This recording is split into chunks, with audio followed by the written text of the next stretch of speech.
I'm going to do is show you how to make delicious, tasty sourdough bread. So first let's look at the recipe. It's very simple, and as you'll see from the recipe, it's really just flour. I'm going to work on 2 loaves here, so a kilogram of flour. I'm using 75% hydration here, and the hydration helps the dough to rise and creates lots of nice bubbles and adds flavor to the dough. It does make it sticky, so just be aware that the dough might be a little bit sticky. Then 150 grams of starter and 2% salt, which is about 20 grams of salt.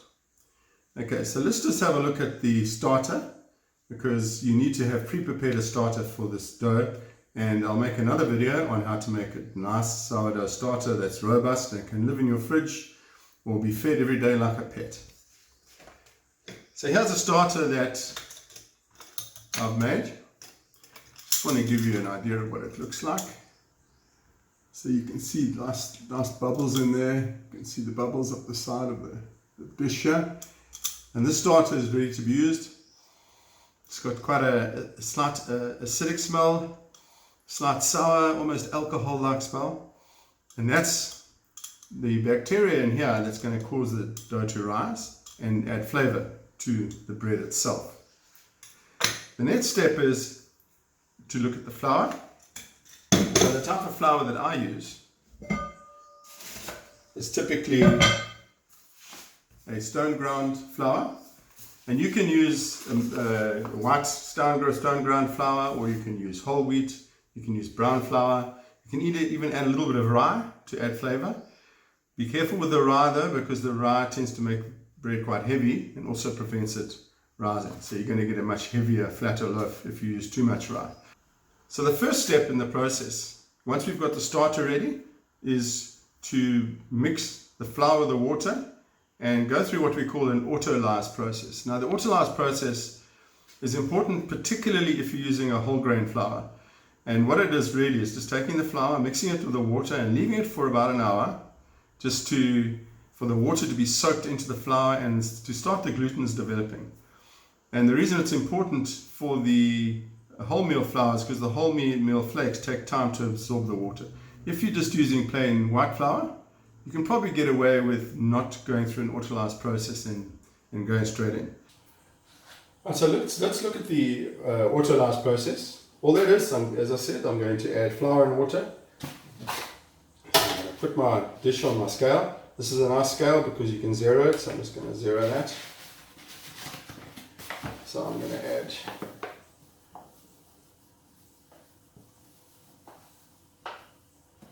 about 700 grams odd of that flour. Now I'm going to add whole wheat flour, also stone ground. I'll bring that up to about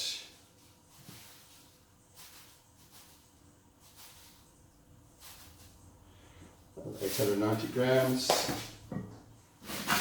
And I'm going to add a little bit of rye flour.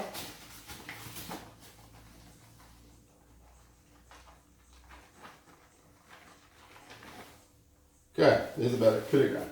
There and thereabouts. What I'm going to do now is add my water. 750 grams of water, as I mentioned, 75% hydration. Put it in and mix that up.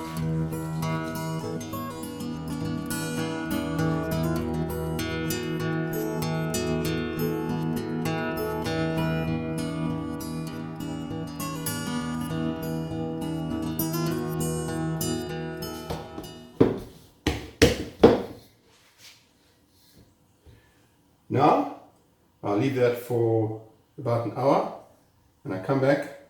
In the next phase, I'll add the starter and the salt. Okay, so the dough has been autolyzing for about an hour now. What I'm going to do is add the starter and the salt and mix it up. So, let's put this boy on a scale. So I'm going to zero the scale. Right, I'm going to add 150 grams of starter.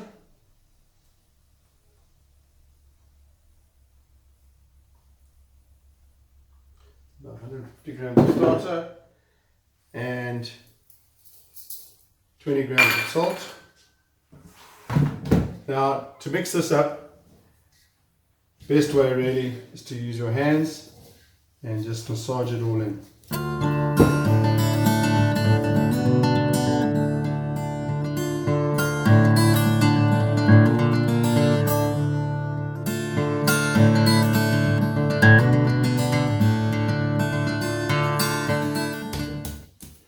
Right, let's leave that for about 30 minutes now, and then we'll come back and start doing the stretch and fold.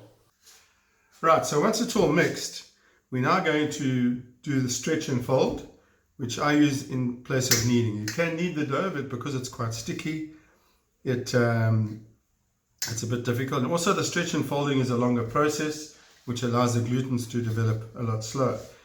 So I like to turn it out onto a tray. You can do it in the bowl by just stretching and folding, but I prefer the tray method. And I'll put a bit of oil on the tray, like that. Just smear a bit of oil, and of course a bit of oil in your hands. And then you just turn this out into the tray.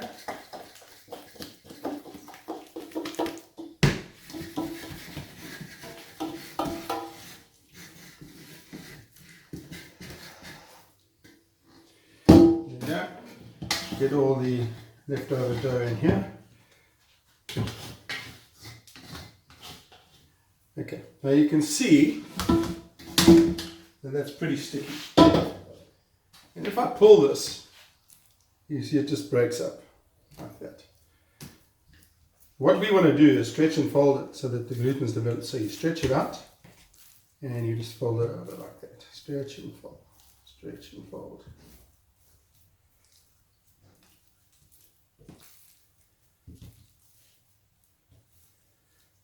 Stretch it out again. All you do is you leave it now for about 15 minutes, and you do that 4 times. So you stretch and fold 4 times with 15-minute intervals in between. Alright, so I've stretched and folded the dough now about 4 times. I'm just going to show you what it looks like on the last stretch and fold so you can get a feel for the texture, and you can see how the texture's changed as all the glutens have started doing their work, pulling the dough together.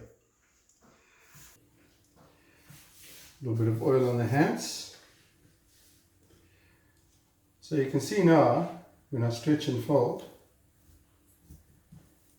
the dough is much more elastic.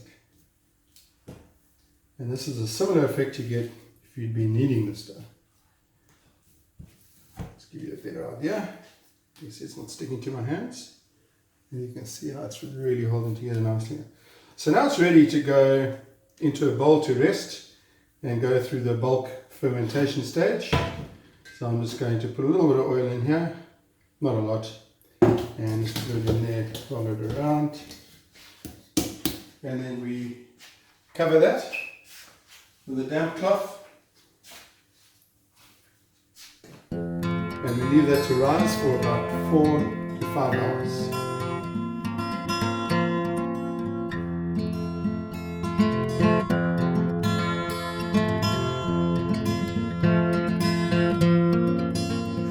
Right, so the dough has been rising for about 5 hours in the bulk fermentation process.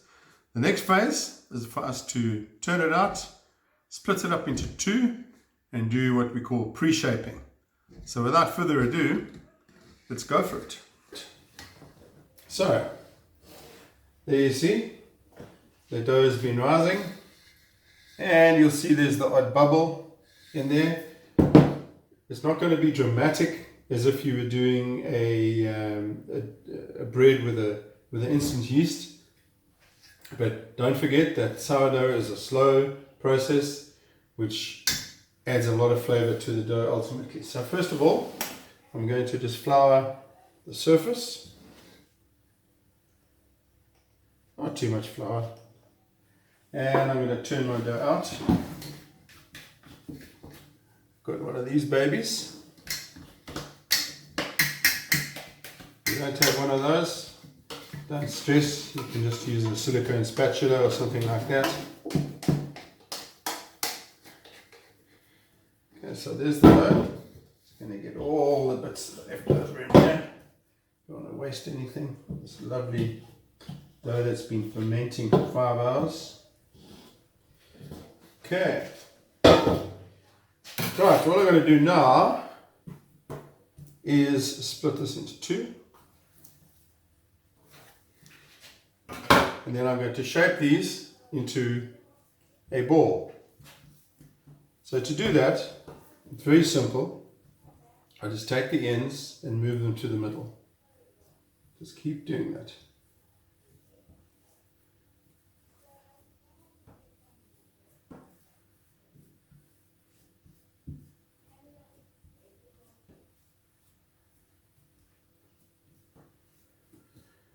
And there you have a bit of a ball shape, and you just leave that. Same with this one. Don't be too aggressive with it, because we don't want to undo all the rising that's been happening. You can see there's a little bubble there. I can pop that. And now we leave that for about 25 minutes, and then we'll come back and we'll do the final shaping. Right. This is a nice exciting phase where we do the final shaping and we get to put the dough into these bannetons to prove overnight. These bannetons will hold the dough nicely together for the final overnight rise.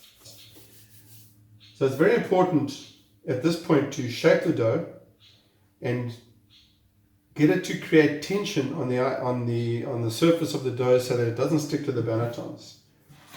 Firstly, I'm going to flour these bannetons liberally, because what we don't want is the dough sticking to these things.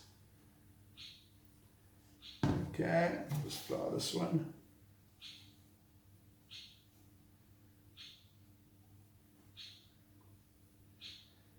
What's nice about the bannetons is that you'll get a nice pattern from the banneton. So firstly, what I'm going to do is take these doughs to shape them. Just bring them towards you. And the idea is that you just bring it towards you like this. And you'll see it starts creating tension.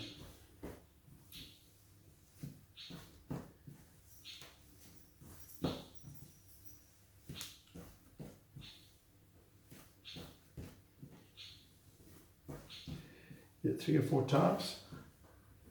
And you see there's quite a nice tight ball. All you do now is you turn that into your banneton. Flip it upside down. And then you can do a final tensioning in there just by bringing the outside to the inside and pinching it together. Just flour around the edges to stop it sticking. And that one's ready to go into the fridge. This one a little bit more tricky because it's a oblong, but let's see what we can do. Again, bring it towards you. Creating tension. So now what I'm going to do is just keep bringing it towards me in that fashion. Create an oblong.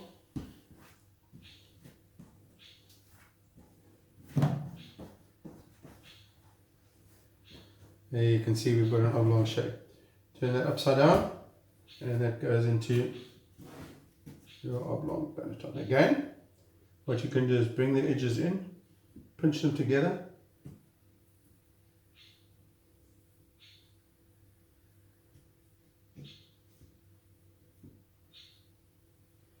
And flour around the edges.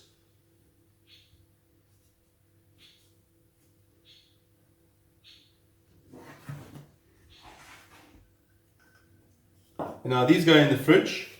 You can cover them, you can cover them with cling wrap or put them in the bag. I just leave them open. I find that works fine for me. So that's pretty much it. These are your sourdough for the final fermentation, which happens in the fridge. As I said, sourdough is a nice slow process, and That's what adds to the amazing flavor. So these go in the fridge for the final rise, and we'll see you tomorrow morning for the baking.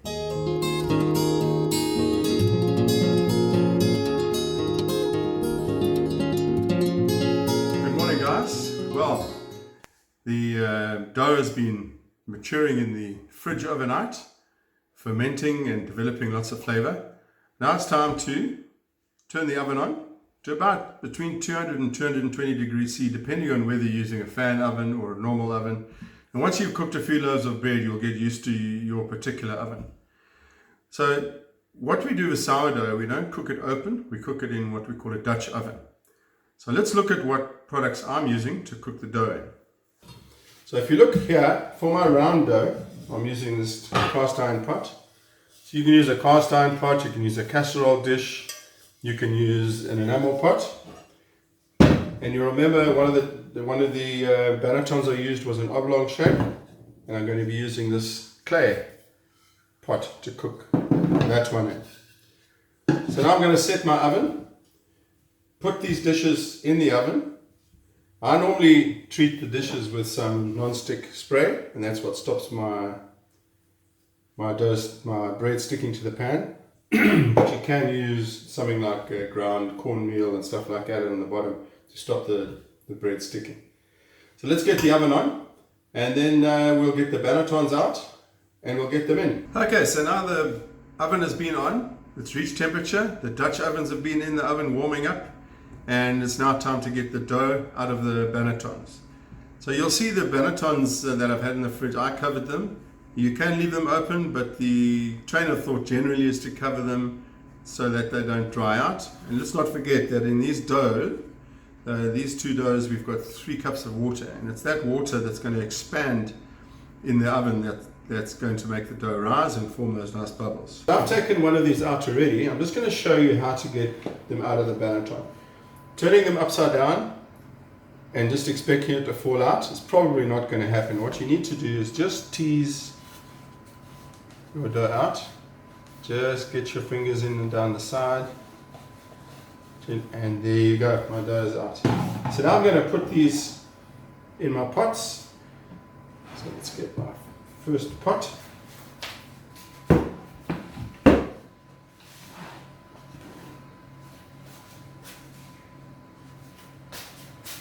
Right, this pot obviously is very hot.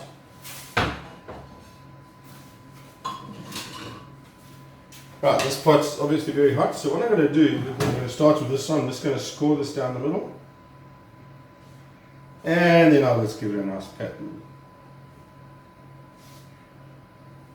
Now the reason you score your dough is because you don't want it to crack unevenly when it's rising. So now I'm just going to take that and put it into my pot.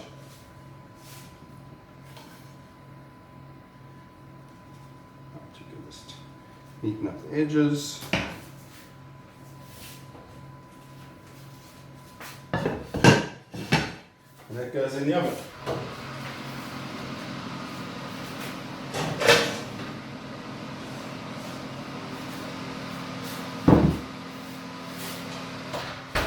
Second pot.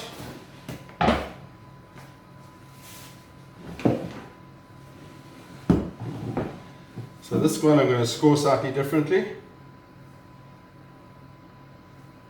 You need quite a sharp knife to do this, or you can use a razor blade.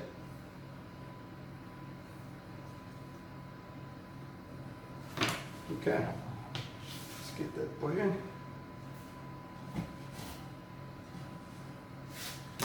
Put the lid on, and that goes in.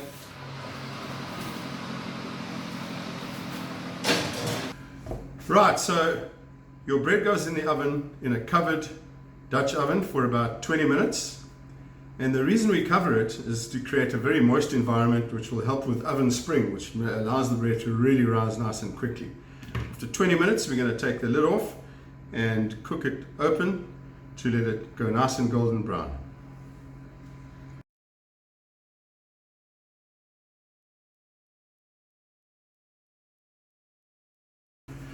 Okay, so the bread has been baking for about 20 minutes with the lids on. I'm now going to take them out and have a look, and then leave the lids off and put them in for about another 20 minutes. So let's have a look at what they look like.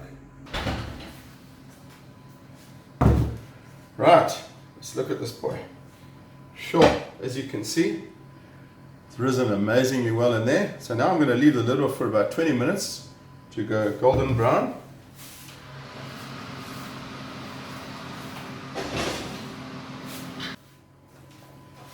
And there's my long one. As you can see, beautiful rise, some nice patterns on there. Back in the oven with the lid off.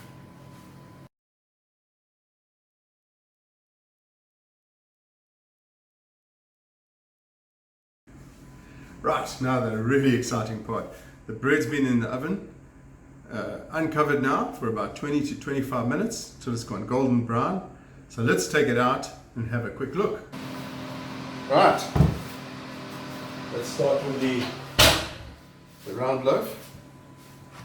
As you can see, looks amazing. So I'm just going to turn that out.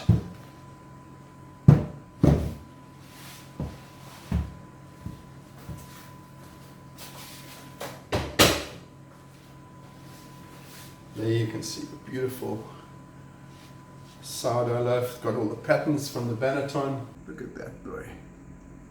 Beautiful patterns. Let's take the other one out.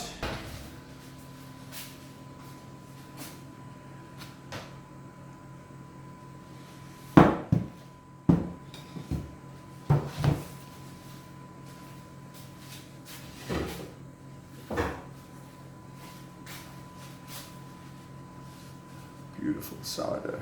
Look at that. Magnificent sourdough. And that, guys, is my recipe for sourdough bread. What I'm going to do, you should probably leave it for about an hour to cut. But let's cut a slice just to show you what the inside looks like. There you can see some nice bubbles.